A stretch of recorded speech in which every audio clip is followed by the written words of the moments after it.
On December 19, 2008, a winter storm had blanketed Little Falls, New Jersey in snow. 39-year-old police officer Bryan LaPooh was redirecting motorists away from an icy road when he slipped. The only thing I remember is waking up in a hospital as they were trying to intubate me. After further examination, doctors discovered Bryan had broken 2 vertebrae in his neck and had to perform emergency surgery. When Bryan woke up, the right side of his body was paralyzed. I was panicking, scared.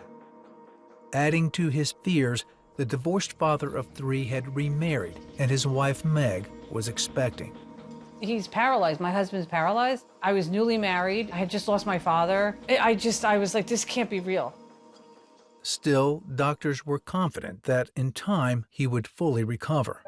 After his release 4 weeks later, Bryan went on disability and would spend countless hours in physical therapy relying on a walker and leg brace to get around. As the weeks and months ticked by, there was no improvement and he was in constant pain. And now he and Meg had a newborn in the home. I spent a lot of time asking God for him to help me and get through all of this. I would always say, Lord, why is this happening to me? You know, I'm supposed to be a child of yours, and I feel like I'm getting beat up worse than somebody else. Then, after more than a year of fighting, Bryan began losing function on the left side of his body, and doctors operated on his neck again. Afterwards, not only was Bryan still paralyzed, he had debilitating migraines. Now doctors were saying Bryan would never recover, forcing him into early retirement. If this is what I'm gonna be for the rest of my life, I can't do it. I can't be like this. I can't be in this much pain and not have any relief. I cried out and I said, Lord, you need to do something because I can't take it anymore.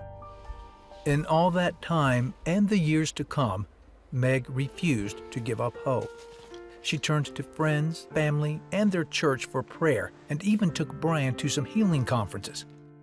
Bryan, on the other hand, she always believed I was going to get healed, and I didn't always believe that, I'll be honest. For 10 years, Bryan tried to come to terms with his paralysis.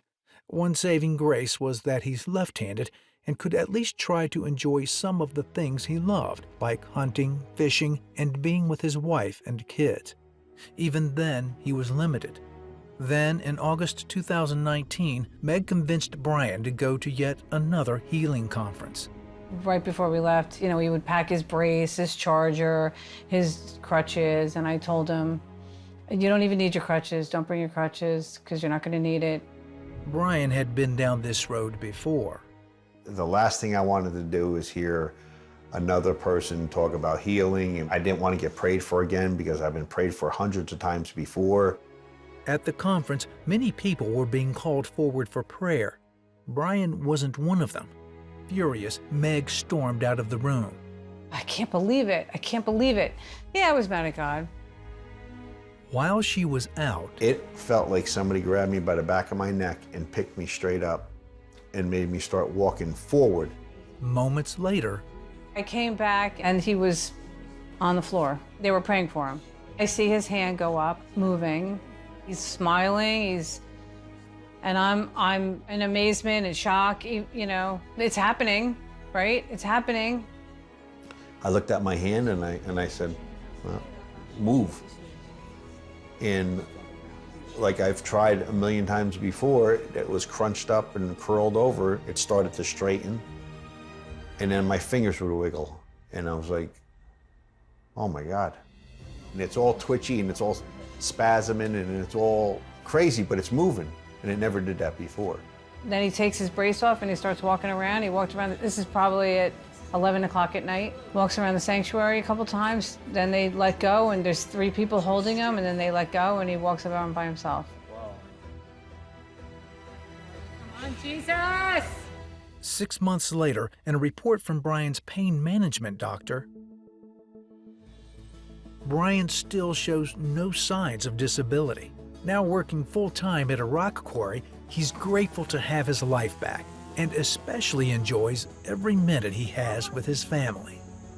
I mean, you stop and you're like, what just happened? What happened? Like, he broke his neck, he was paralyzed. This fight, and then he gets healed. Like, what? Like, again, this is another thing. This just doesn't happen to people like us. I tell everybody, when was the last time you saw a paralyzed guy walk? I never did until it was me. It's still mind-boggling. I can't explain it other than I'm living it. And it happened to me firsthand.